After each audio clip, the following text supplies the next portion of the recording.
Welcome back, viewers at home. This feels like a throwback Thursday. As you know, if you were part of the OG Prime Live gang, you know that Moulana Bilal Kathrada is no stranger to Prime Live because he was plugging us on all things tech and relevant and trendy. But tonight, I'm really looking forward to, Moulana Bilal Kathrada, who is a ed tech entrepreneur and the founder of IT Varsity, is going to be providing us with guidance on raising children in an increasingly digital and technologically advanced world, also exploring unique challenges and opportunities that artificial intelligence presents for parents. Assalamu alaikum, Maulana. Jazakallah so much for joining us this evening. Unfortunately, Maulana, I believe your device is on muted current, but we're going to just try again and say assalamu alaikum to you and jazakallah so much for joining us Apologies. this evening. Walaikum salam, and it's a pleasure to be here. Now, just coming back to the concept of, parents parenting, not in an era of just tech, but in an era of also embracing AI in itself. I just want to find out from you, what are your recommendations for safeguarding children from these threats while also allowing them to reap the benefits of technology and all things AI? So let me preface my answer by using an analogy. Mm-hmm. Let's say we were racing from Johannesburg to Durban. If parents and children were racing, then the parents haven't even left the outskirts of Johannesburg yet, and the children are already at Maritzburg. That's how advanced our kids are when it comes to technology. And this is not something I'm making up. This is something that I've unearthed it. I've spoken to kids. I've visited schools. I've done surveys with kids, and it's remarkable how advanced they are when it comes to technology. So to come to your answer, the simple answer is for parents, empower yourselves. Empower yourselves with the knowledge so that you can guide your kids. They have gone far ahead, but they're lacking guidance. It's up to us as teachers and as parents to give them that guidance, to teach them the values, to teach them the morals so that they don't do the wrong things with this technology. They do the right things. And they want to do the right things. They want our guidance. That's just the thing. Now, we know that, not so long ago on the show, we had a conversation with one of the guests who shared to say, we shouldn't reward them with, going on devices, and we should encourage them to be, out there and in the environment. How do then parents balance this, you know, um, aspect of being good parents and still balancing the idea of introducing them to technology in a good way, because we know that they have to use, or we can see in current times that they have to be using technology. They kind of are using it in this current parents now begin to balance technology usage whilst also ensuring that their children still engage in activities that promote focus, critical thinking, and most importantly, imagination. I like that question.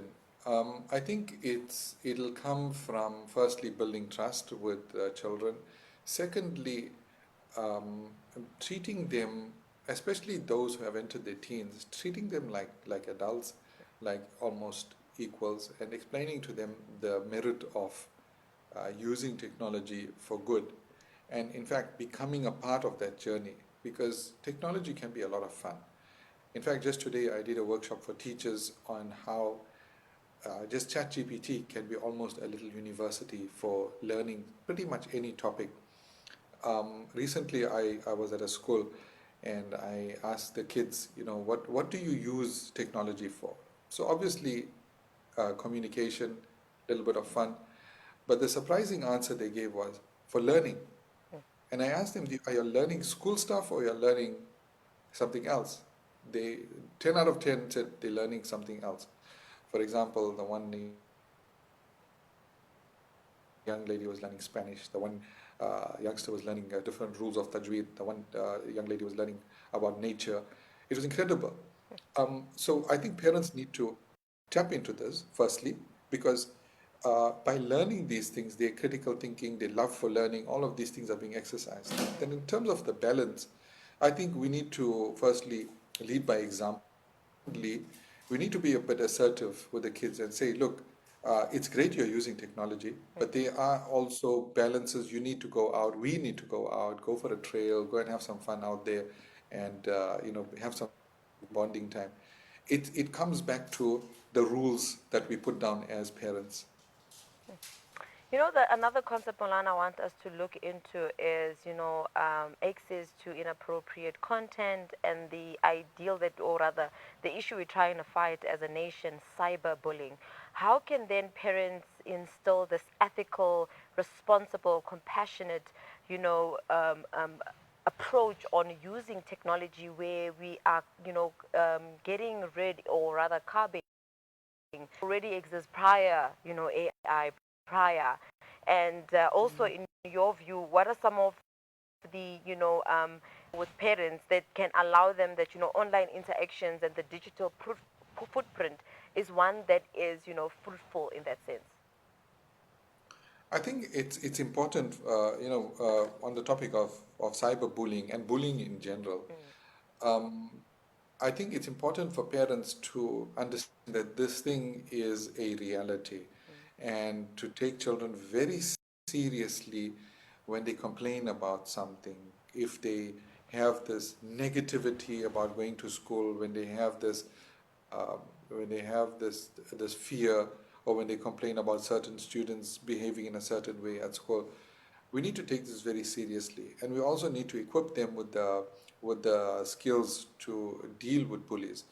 I think, having spoken at so many schools, bullying is not just in the cyberspace. It obviously it's one flavor of bullying, but there's a lot of bullying happening in the real world also, even in Muslim schools, and that's a reason for serious concern.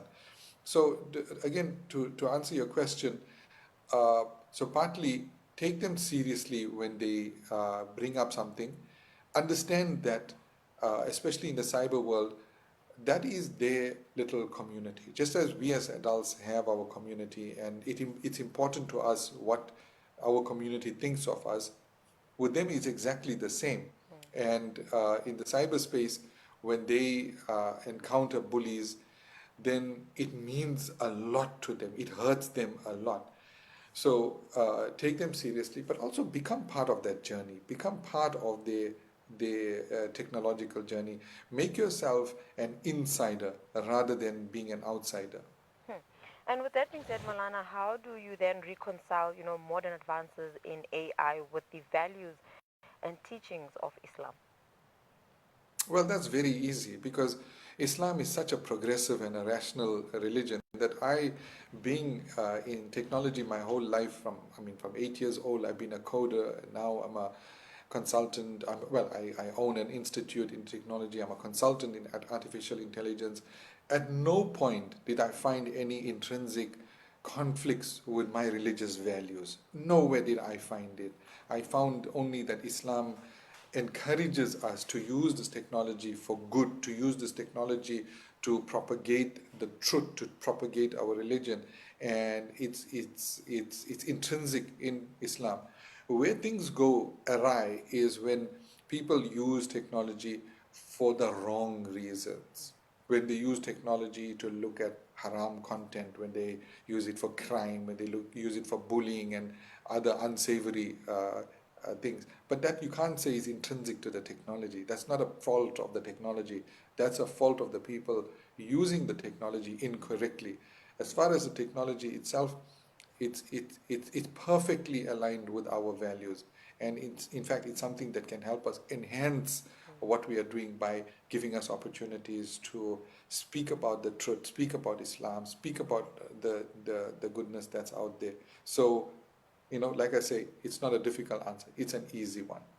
Malana, from what I'm getting from our conversation is that AI is like, if we look at it, is like a tool, as I believe an example was made earlier of your conference, is to say it's like you look at a knife. A knife can be used in a good way of chopping vegetables and making meals, but at the same time, it can be used as a form of weapon.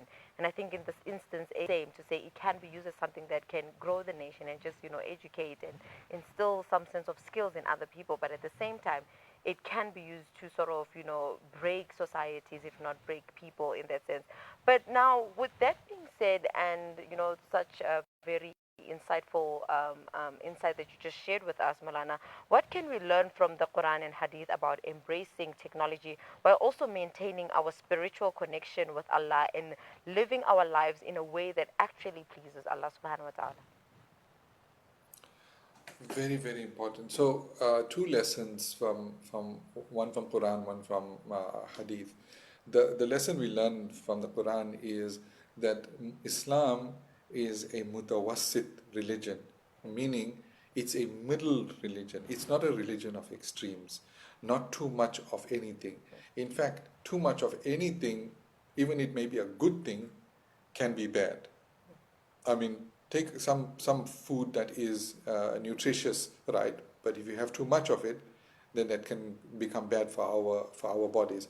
So that's the lesson from the Quran. When it comes to the hadith, when we look at Rasulullah sallallahu alaihi wasallam's hadith about going to increase your knowledge, going to even to China to have to learn. What do we learn from that? You know, where Rasulullah ﷺ said, you know, go to China if, to gain knowledge. Why would he say that when the seat of knowledge and the seat of nubuwat is right there in Medina? If that was sufficient, why go to China? So at that time, remember, China was the leader in technology, as they are today, more or less, or they're becoming. So what Rasulullah sallallahu alaihi wasallam was trying to tell us was that there are certain fields of knowledge, like technology, which you have to go out to get, and you have to get ideas from outside. Another good example, practical example from his life, was the Battle of the Trench. Building a trench, a battle trench to protect a city, was not an Arabian concept. It was a concept that came from Persia, and because Salman al-Farsi recommended that, Rasulullah sallallahu alaihi wasallam accepted it. So it doesn't mean that something comes from without that we don't accept it, and only if something is from within or it's in the Quran and Hadith, then only we accept it. Because there's a lot of things that are not in the Quran and Hadith in everyday life, and you know, it's nothing wrong with us embracing that. And just to sum up our conversation today about all things, parenting in the era of AI, what essential principles you believe that parents should, keep in mind as they raise children in this new era? Lovely. So I have an acronym. Us IT people love our acronyms, right? REST. REST, the word rest. So R stands for responsibility. We need to teach our children responsibility when they're using technology. E, education. We need to educate ourselves and them. S, put the safeguards in place, right? Things like giving them certain times to use the technology, certain apps that protect them. And T, trust, build trust. I think that T is the most important part of it. Build trust with them. Don't police them, but rather become the guides and the mentors and the friends, and build that trust that if there are any issues, they can come to you without fear of being judged, without fear of being reprimanded or rebuked. Because if they don't come to you, then who else can they go to? So REST. Jazakallah so much, Moulana. And just before I close off, is there anything that you believe that, parents out there or just, listeners out there need to know of when we are looking at, AI and also just educating ourselves at that? Yes, I would say AI is an extremely powerful tool. I mean, I consult to multinational corporates. In fact, I'm going to visit so many countries in the next few months. I'm going to Mauritius to speak to businesses and government about using AI for automation. I speak at some of the biggest corporates in the country, in South Africa, on AI for decision making. I'm going to Guatemala to speak about AI. I'm going to Sri Lanka to speak about AI. So surely with all these people, calling me all over the world to speak about AI, they must be onto something, So what I'm trying to say is that AI has been recognized by everyone as a powerful tool for business, for decision making, for education. It's time we got up and started realizing how really powerful it is for us also. I feel like, and this is the sense I get, that in South Africa, adoption has been a bit slow, and that's only going to be to our detriment. Hmm. I would have loved to find out more in terms of, what role or what measures our government are taking in terms of embracing AI and really having it regulated in that sense. But unfortunately, we have run out of time. But inshallah, we're hoping one day Moulana will join us again just to, give us insight on some of the concerns and questions that we might have around the AI. But Jazakallah so much, Moulana, for joining us and really educating us and really calming the nerves of the parents when it comes to all things AI. Absolutely. It's always a pleasure. Assalamu alaikum. Wa alaikum salam wa rahmatullahi wa barakatuh. Viewers at home, that was Moulana Bilal Kathrada, who is an ed tech entrepreneur and the founder of IT Varsity, sharing in on what this era looks like when you are parenting in an era of AI. That it is a tool, like any tool that we have. If the kids are, that he shared, responsible education, safe measures or safeguarding measures and trust, if we implement that, and hopefully all things will work out to our favor. But for now, let's close it off to an ad break. We'll see you just after this.